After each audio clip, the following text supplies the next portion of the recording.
आज 15 मई है और आज का प्रमुख करंट अफेयर है भारतीय पुरातत्व सर्वेक्षण की नई महानिदेशक कौन बनी है। तो बता दें, भारतीय पुरातत्व सर्वेक्षण की नई महानिदेशक वी विद्यावती बनी है। ये 1991 बैच के कर्नाटक कैडर की IAS अधिकारी हैं। इन्होंने 12 मई को ही अपना पदभार ग्रहण कर लिया है। भारतीय पुरातत्व सर्वेक्षण के संस्थापक अलेक्जेंडर कनिंघम थे। इसकी स्थापना 1861 में और इसका मुख्यालय नई दिल्ली में है। नेक्स्ट क्वेश्चन है, यूनाइटेड वी फाइट सॉन्ग कोविड-19 से लड़ने के लिए किसने लॉन्च किया है। तो बता दें, ये सॉन्ग भारतीय सांस्कृतिक संबंध परिषद ने ICCR ने लॉन्च किया है। इस संगीत का उद्देश्य है कि पूरे विश्व को, खास तौर पर भारत को एकजुट होकर कोविड-19 के खिलाफ लड़ाई लड़ने का संदेश देना और एक आशा का भाव लोगों में जगाना। नेक्स्ट क्वेश्चन है, विश्व आर्थिक मंच के वैश्विक ऊर्जा संक्रमण सूचकांक 2020 में भारत कितने स्थान पर पहुंच गया है। तो इस श्रेणी में भारत 74वें स्थान पर पहुंच गया है। इसके पहले स्थान पर स्वीडन है, दूसरे स्थान पर स्विट्जरलैंड है और तीसरे स्थान पर फिनलैंड विद्यमान है।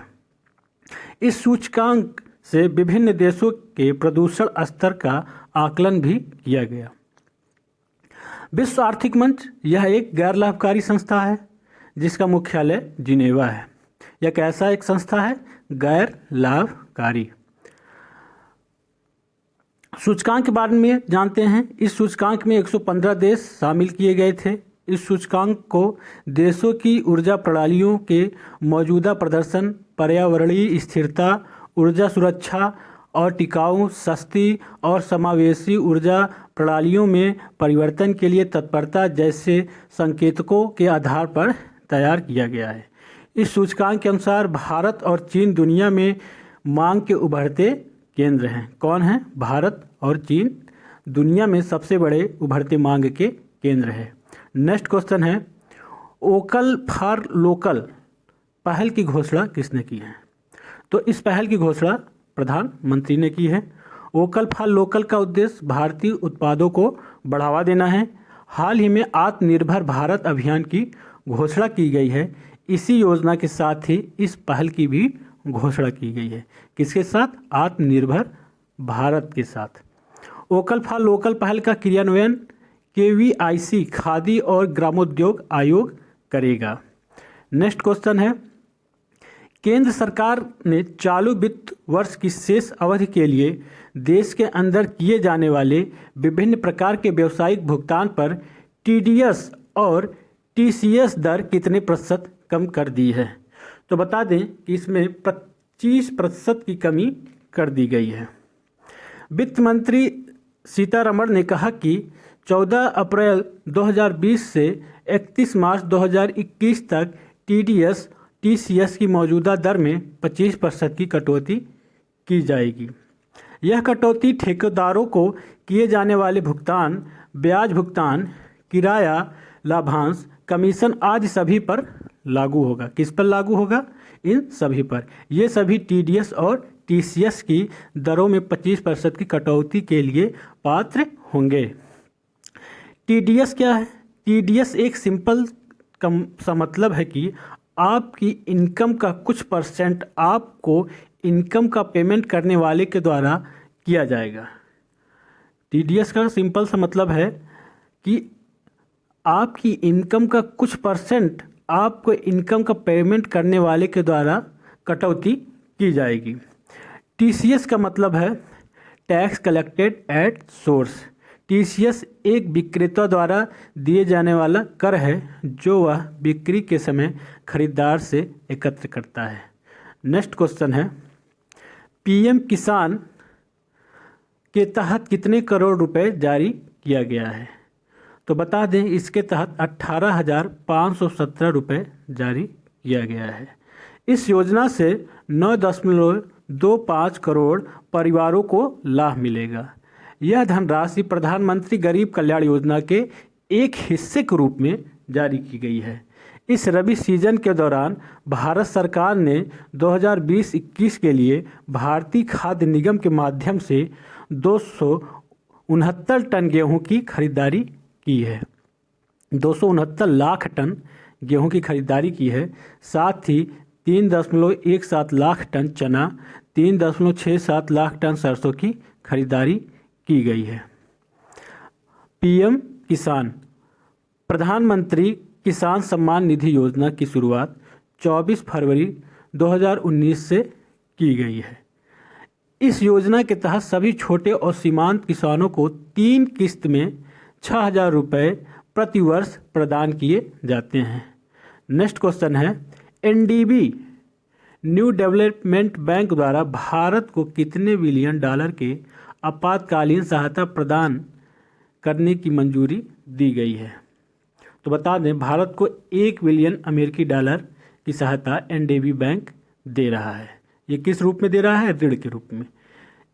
इस आपातकालीन सहायता ऋण का उद्देश्य कोविड-19 को फैलने से रोकने के साथ ही साथ आर्थिक नुकसान को कम करने के लिए भारत सरकार के प्रयासों में सहयोग करेगा। एडीबी अब बैंक के बारे में जानते हैं। इसके अध्यक्ष हैं केवी कामत। ब्रिक्स देशों में अवसंरचना और सतत विकास परियोजनाओं के लिए संसाधन जुटाने के लिए न्यू डेवलपमेंट बैंक की स्थापना की गई थी। ब्रिक्स देशों की कितनी संख्या है? 5। कौन कौन से हैं? ब्राज़ील, रूस, भारत, चीन और दक्षिण अफ्रीका। नेक्स्ट क्वेश्चन है, भारत सरकार द्वारा नकदी संकट से जूझ रहे बिजली वितरण कंपनी डिस्कॉम में कितने करोड़ रुपए की नकदी डालेगी? तो बता दें, इसमें 90,000 करोड़ रुपए डालेगी। भारत सरकार बिजली वितरण कंपनी को 90,000 की एक मुश्त राशि प्रदान करेगी। वित्त मंत्री निर्मला सीतारमण ने कहा कि अर्थव्यवस्था का चक्र घुमाने के लिए बिजली वितरण कंपनियों का संकट दूर करना जरूरी है, इसलिए यह पैसा दिया जा रहा है। क्यों दिया जा रहा है? ताकि अर्थव्यवस्था को सुचारू रूप से चलाया जा सके। नेक्स्ट क्वेश्चन है, पाकिस्तान क्रिकेट बोर्ड ने किस बल्लेबाज को राष्ट्रीय टीम का वनडे कप्तान नियुक्त किया है? तो बता दें, बाबर आजम को नियुक्त किया है। बाबर आजम अभी तक टेस्ट मैच में 26 टेस्ट मैच खेले हैं, जिसका औसत 45.12 है और ये वनडे में 74 मैच अभी तक खेले हैं। नेक्स्ट क्वेश्चन है, होप पोर्टल बेरोजगार युवाओं की सहायता के लिए किसके द्वारा लॉन्च किया गया है? तो बताते हैं, ये उत्तराखंड की सरकार द्वारा लॉन्च किया गया है। उत्तराखंड के मुख्यमंत्री त्रिवेंद्र सिंह रावत ने बेरोजगार युवाओं को नौकरी के अवसर दिलाने के लिए यह पोर्टल लॉन्च किया है। होप का फुल फॉर्म है हेल्पिंग आउट पीपल एवरीवेयर। इस महत्वपूर्ण तथ्य है, उत्तराखंड का गठन 9 नवंबर 2000 को हुआ था। इसकी राजधानी देहरादून है। मुख्यमंत्री त्रिवेंद्र सिंह रावत हैं। राज्यपाल बेबी रानी मौर्य हैं। नेक्स्ट क्वेश्चन है, वैश्विक पोषण रिपोर्ट 2020 किसके द्वारा जारी किया गया? तो बता दें, यह रिपोर्ट विश्व स्वास्थ्य संगठन द्वारा जारी किया गया। हाल ही में जारी वैश्विक पोषण रिपोर्ट के अनुसार भारत विश्व के उन 88 देशों में शामिल है जो संभवतः 2025 तक वैश्विक पोषण लक्ष्यों को प्राप्त करने में सफल नहीं हो सकेगा। इस रिपोर्ट में भारत की पहचान नाइजीरिया और इंडोनेशिया के साथ 3 सबसे खराब देशों में की गई है। ये था आज का हमारा प्रमुख करंट अफेयर। इसी तरह करंट अफेयर पाने के लिए हमारे चैनल को सब्सक्राइब और लाइक करें। धन्यवाद।